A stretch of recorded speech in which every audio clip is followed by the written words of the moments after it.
So Trakt is a media tracking website for movies and TV shows.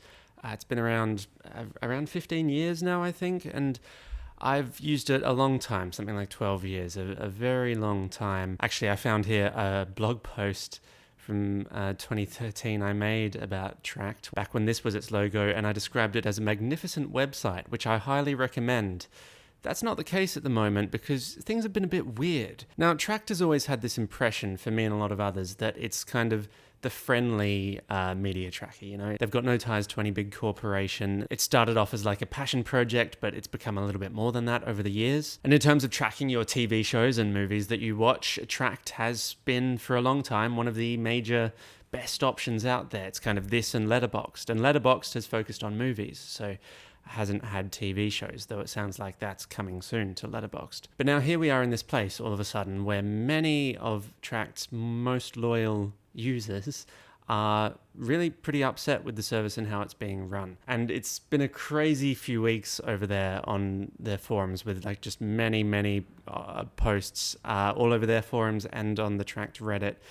Just not very happy with what's going on. And I've got to say, I'm among them, and I'm just really disappointed with what's going on at the moment. So let's go back to the beginning and look at what has actually changed. What kicked this all off? Well, as usual, it's kind of complicated, and there are a lot of little things that built up to this. But for me, there are two main changes that Trakt made that have compounded into this problem. The first major issue is late last year when Trakt doubled its VIP subscription price. Trakt has always supported free users and paid users. You can pay for VIP, and it gives you all of these VIP features, most of which, honestly, I don't think many people use, if I'm quite honest. I mean, sure, it's nice, and I appreciate that there are all these little things like a profile header image or custom calendars. I mean, I'm sure some people get a kick out of these, but I don't think a lot of these are used by many users. That's my assumption that I'm making here. Anyway, late last year, Trakt doubled the price of the VIP subscription from $30 a year, that's US dollars, to $60 a year, which came as a bit of a surprise to a lot of users. Wasn't very clearly communicated that that was happening, though there was a small period where you could subscribe at the $30 and lock it in, and then you'd never have to pay the $60 if you stay subscribed. You get the $30 locked in. And the Trakt team justified this change by saying this was the first price change in 9 years, since 2015, and that the Trakt team is growing, and they do have around 10 people working there at the moment, which is always great to see these things grow. I suppose if the platform supports and benefits from a growing team, then that's, excellent. But then a lot of pushback started to appear on the $60 a year price, with the question starting to arise, who will pay $60 a year to be on Trakt, a service that is, let's be real, it's a glorified spreadsheet. It's a site that looks quite pretty, but ultimately you can track the shows that you're watching very efficiently with just a nicely set up Excel spreadsheet. And yeah, just looking down this long thread from last year, no real response from Trakt to these worries or about why the price was doubled, with some users already starting to say that Trakt doesn't feel the same as it used to back in the old days. Many people saying, I would have considered being VIP, but at $60 or 60 euros, it looks like it is for that region, which is even more, then at that price, it's not something they're going to consider, especially when 90% of the VIP subscription offerings are intentionally paywalled features that would likely be free on other platforms that they wouldn't charge for, which I struggle to argue with. And that situation becomes worse when we get to this year's update from 20 days ago, which are basically some new limitations on what free users get on Trakt. And yes, the heading here is more features for all with usage limits, but ultimately it's just less functionality for free users and just the same for VIP, but you're paying $60 a year. So all of this is pretty irrelevant for most people, except for these last two little things here, which are a reduced limit and item limits for free users. So they can now only have 2 lists on Trakt with up to 100 items. And this is essentially saying the same thing. You can have up to 100 items on your watch lists. And now this is what's, I think, understandably upset a lot of people. because the previous limits were much more generous for free users, and now this seems like such an arbitrary limit of having 2 lists up to 100 items. And remembering this is core functionality of a media tracking website, that you should be able to make lists and add items to those lists. And sure, they haven't put a limit on how many things you can mark as watched. You can still mark as watched as many things as you like, but anyone with, say, watch lists with over 100 items on it, which I think is a very reasonable thing to have. My watch list on Trakt has about 580 items on it. After using this site for several years, it's very reasonable for your lists to get well over 100. But now free users, if it's over 100, they cannot add anything more. The list is basically broken until they delete things off it until it's under 100. And the introduction of this change has been absolutely terrible because there was no email sent to users about this change happening. So many people have found out and are still finding out just because their lists are broken, and they have to come to the forums and find this post, and then they realize why. There were some vague little explanations here on the forums in terms of why these changes were made, in terms of balancing the diverse user base while ensuring the performance and stability of our platform. After a lot of negative feedback started rolling in about this change, Trakt came back saying, reminding everyone that Trakt does not sell user data, doesn't have third-party ads, and has a growing team behind it. None of these addressing people's concerns, in my opinion. They also said that the number of their users that they think this affects is really low, because they say only about 6% of their users have a watch list with more than 100 items on it, which I'll just comment on. To me, that sounds like quite a lot. That 6% are your most avid users. How many are just below that as well? How many people have 60 to 80 things on their watch lists and intend to soon have over 100? That must be a lot more people. Who's just joining now? Who will join in the future and intends to have over 100 items on their watch list? I don't think saying that only 5.8% of users currently have a watch list with over 100 items is a reason that it's okay to arbitrarily introduce this limit. And I say arbitrary because surely it is arbitrary. It is hard to imagine technically that having even a few hundred more entries on people's lists on their accounts is going to be a huge burden for this platform. And if it is, there are worries about how it is built, how it's designed, how robust it is. And that sentiment arose in the forum post as well. This person saying, a healthy company doesn't need to worry about a few hundred or few 100,000 extra rows in a database. Exactly what I was trying to say, but a bit more concise. And so we've got those two changes, the doubling of the price of VIP and then putting basic features like watch lists and collections over 100 items behind VIP. I think those are both poor decisions in isolation, but particularly terrible in tandem. And that's why there has been so much pushback and backlash, and just the sheer quantity of criticism on the forums here. It's been huge for the past few weeks. And again, not just free users, VIP users like myself, who are now worried about the direction of the platform after these changes, because we recognize that the platform depends on having plenty of users going forward to be healthy. And these changes mean that less free users will want to join. They'll go do Letterboxd or one of the, many other tracking platforms that are popping up out there.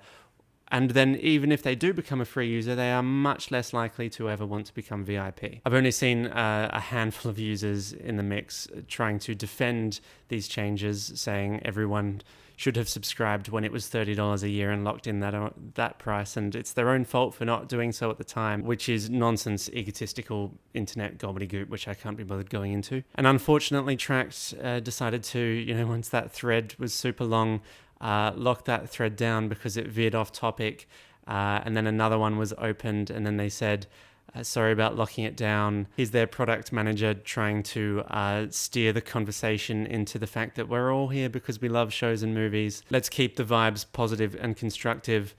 Tell us, what do you love about using Trakt? Which is a tough one. I really don't want to criticize anyone who's trying to be optimistic. I love optimism, but it's a bit tone deaf under the circumstances in this thread where everybody is being very critical of the platform. And there's referring to Trakt as a startup, which I think is stretching the definition, it having existed for 15 years. And if it is a startup, where's the friendly, open discussion about changes to the platform?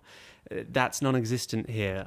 What I'm seeing is changes akin to what Google or Apple would do, with no communication or regard for the users. And so again, I think the choices made here were baffling and poor, but even worse is the communication. And that's painful to see, because even these changes, I think, could have been sold to us in a way that didn't cause this much backlash.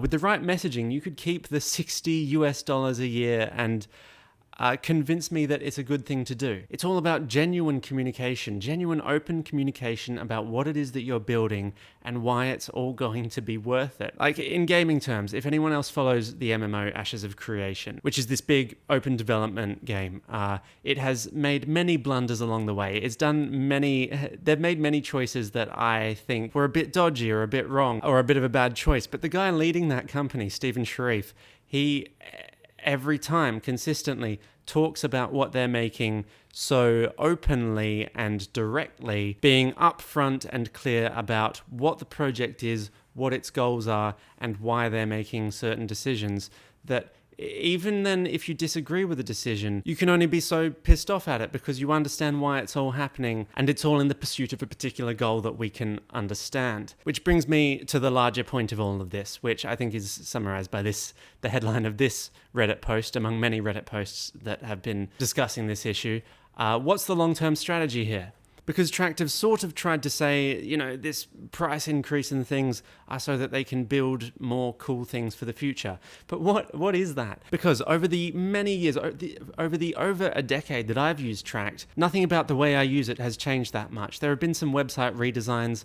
I wouldn't mind if the website was still the first design it had 12 years ago. Honestly, that doesn't matter too much to me. They do some nice stuff, tweaking the website to make it as nice as it can be. They've added some auto-tracking features, which I don't personally use, but I can see that as a nice extension of what the site is. You can connect it up directly to Netflix and whatnot. And they have built a mobile app, which, sure, it's not that different to just using the website in a browser on your phone, but that's a nice thing they made. Apart from that, I really don't know where we're supposed to believe all of these resources are going exactly, because last year they were building a podcast app as a possible way to extend their brand and their platform, but they've now ditched that, apparently due to lack of interest in the app, which I don't know how you tell that from a small test on iOS only, what the broader interest for such an app is. And now they're developing Trakt Lite, this alternate version of the website, which is more minimalist, which they say apparently